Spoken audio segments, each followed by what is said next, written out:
오늘은 철강 관련해서 중요한 얘기 하나 나왔는데 실제로 예고된 바는 있었는데 본격적으로 철강 알루미늄 관련해서 25% 관세가 이제 발효가 됐습니다. 한미 FTA는 이로써 네. FTA 자체가 완전히 형해화됐어요. 그리고 기존에도 우리는 미국에게 철강 관련해서 한 230만 톤 정도는 무관세로 해도 좋다는 쿼터를 받아놓은 그렇지. 상황이었어요. 근데 그게 이제 그 협정이 완전히 이제 폐기가 됐다. 묵사발이 됐지. 예, 오늘부터 그렇게 됐다 이렇게 보시면 되고 미국 입장에서는 미국으로 철강이 들어오는 철강 수입국 중에 우리가 4위예요. 네, 그러니까 만만치 않거든요. 그러니까 우리도 어느 정도 레이더에 걸려들었다 이렇게 보시면 될 것 같고 우리 철강 업체가 지금 사면초가거든요. 생산량의 60%를 건설 쪽에다가 쏟고 있는데 예. 건설 경기 최악이니까 네. 우리 만들어서 내수에다 돌릴 상황이 안 되죠. 네. 그러니까 만들어 놓고 이익이 안 돼요. 그럼 어떻게 하냐? 우리도 좀 수출해보자. 세계로 나가보자 하는데 중국의 저가 공세에 밀려가지고 아이고, 사실 그치. 글로벌리한 시장에서도 제대로 성과를 못 내면서 굉장히 어려운 상황이었거든요.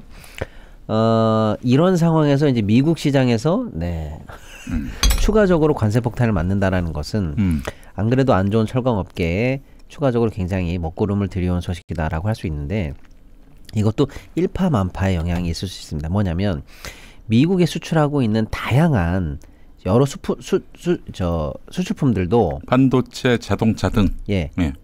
조선 우리 철강을 많이 쓰고 있어요. 뭐냐면 미국에 있는 현대자동차, 또 멕시코에 있는 기아자동차, 뭐 캐나다에서 만드는 여러 가지 또 우리 백색가전 뭐 그렇습니다. 그런 데 들어간 모든 철강이 사실 우리나라에서 미국으로 수출돼서 거기에서 조립되거나 녹여져서 물건으로 바뀌어서 미국으로 올라가고 있는 건데 그럼 이제 여기서 나가는 우리나라 철강의 수출 단가가 관세를 붙여서 올라가기 때문에 네네. 그걸 쓰고 있는 우리나라의 다른 여러 가지 산업 제품에도 2차적으로 원가 상승에 압력을 주기 때문에 우리나라 전체 시장을 놓고 보면은 산업을 놓고 보면은 단순히 철강 문제를 넘어서는 2차 효과가 분명히 있을 거다라고 해서 우려를 더 키우는 중이고 특히 이제 이번이 문제가 뭐냐면 그냥 넘어갈 것 같지가 않아요. 그래서 트럼프가 최근에 관세를 한다고 그랬다가 유예한다고 그랬다가 다시 한다고 그랬다가 유예한다고 그랬다가 해서 당신 정책은 왜 이러는 거야? 라고 해서 비판을 많이 받고 있는데 네네. 이번에는 만약에 내가 밀리면 국제적으로도 그렇고 국내적으로도 그렇고 제대로 좀 정책을 트럼프 효과를 내지를 못할 것 같다는 위기감이 조금 있는 것 같아요. 네네. 그래서 캐나다가 미국으로 사실 철강 수출을 많이 하거든요. 1등이에요. 그러니까 트럼프가 지금 철강 관세를 내고 여러 가지 캐나다 관세를 한다고 하니까 캐나다에서 그래 그럼 나도 미국산 미국으로 들어가는 전기에다가 송전 관련한 관세를 올리고 또 미국산 뭐 위스키라든지 등등등 해서 할 수 있는 보복 조치를 하겠다. 이렇게 입장을 냈거든요. 그것도 이제 발효가 되는 중입니다. 네. 그러니까 오늘 방송 들어오기 직전에 최근에 올린 건 25%인데 캐나다 네가 그러면 보복을 한단 말이야? 그럼 나는 묻고 더블로 가라고 해서 트럼프가 다시 캐나다에 대해서만 50%로 올렸습니다. 50%로 올린다는 거예요. 네. 이 철강 관세를 향후 트럼프의 무역 전쟁의 바로미터로 잡는 것 같아요.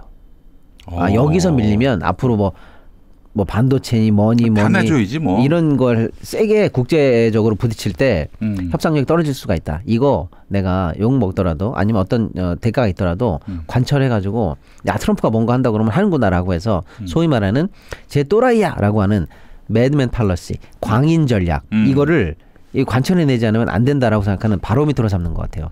캐나다의 보복 조치가 나오니까 바로 25%를 추가로 해서 캐나다산에 대해서 50%로 올리겠다는 얘기를 하는 걸로 봐서는 철강이 바로미터가 될 가능성이 있다. 의도했든 의도치 않았든. 그럼 뭐냐?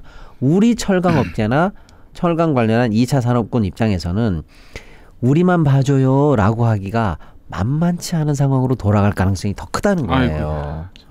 산 넘어 산이구나. 이제 여기에 집중하게 되는 거니까요. 예. 그런 상황이다. 일단 이렇게 봐야 되겠고요. 덜어는 오히려 새로운 기회가 열린다라는 긍정적인 면도 있지 않아라는 사람도 있기는 있어요. 예를 들면은 우리한테만 관세 매기는 게 아니라 이참에 싹 다 매기는 거니까 미국을 제외한 나머지 모든 나라와 동등하게 경쟁하면 된다라고 생각하니까 그러면 가격표 떼고 경쟁하면 되는 거다라고 생각해서 차라리 우리가 품질이 우수한 특정 영역에서는 오히려 새로운 판이 열릴 수도 있어. 계급장 띄고 붙는 걸 수도 있어라고 하는데 그 말은 일단은 미국 업체와의 경쟁은 도외시했다라는 분석이다라고 제가 비판을 하나 해보고 그 분석이 맞다 하더라도 그 정도 가격 경쟁을 감당하고 품질 경쟁력을 확보한 건 누구냐면 소위 말하는 대기업 2개밖에 없습니다. 현대제철하고 포스코.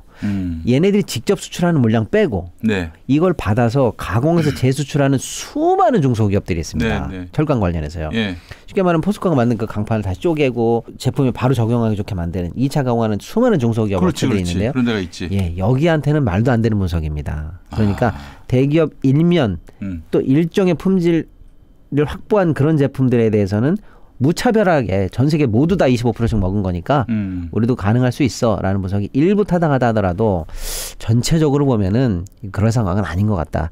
영세한 업체 또 중소기업 또 그걸 받아 써야 되는 그 수많은 우리 업체들한테는 아무런 얘기다 이렇게 좀 봐야 될 것 같습니다. 대책이 없어요. 뭐 네. 자산가 재벌 중심으로 경제 구조를 네. 그동안 운영해온 재벌들은 여기에 답을 못합니다. 그렇죠. 그렇기 때문에 네. 다음에 또 국민의힘이 된다면 다 같이 망하는 길이에요. 그렇죠. 예, 뭐 내란 정당을 다시 집권하게 만드는 건 말할 것도 없고. 네. 예, 어쨌든 위기 상황인데 위기를 기회로 만드는 지혜가 필요할 테고 그런 지혜가 있는 지도자를 고르는 게 우리의 길일 것 같습니다.